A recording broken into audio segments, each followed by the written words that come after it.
sabi ko dito, sa sulat ko guys, kung hindi dahil sa boss namin sa Pilipinas, hindi ako makakarating dito. Tapos nagpapasalamat na rin ako sa mga kasama ko dito sa trabaho. Yung country nila ay dream country ko talaga. Tapos ngayong araw, last day ko na. Sinulat ko guys para hindi ko makalimutan. Hindi naman talaga ako kagalingan mag-Nihongo.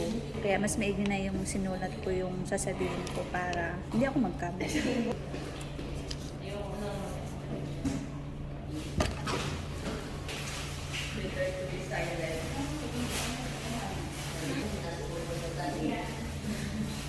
Samahan mo ko magsa-all-in uniform. Alam mo ba, binabasa ko yung ano ko, yung sulat ko sa speech ko kung sakaling pagsalitain ako.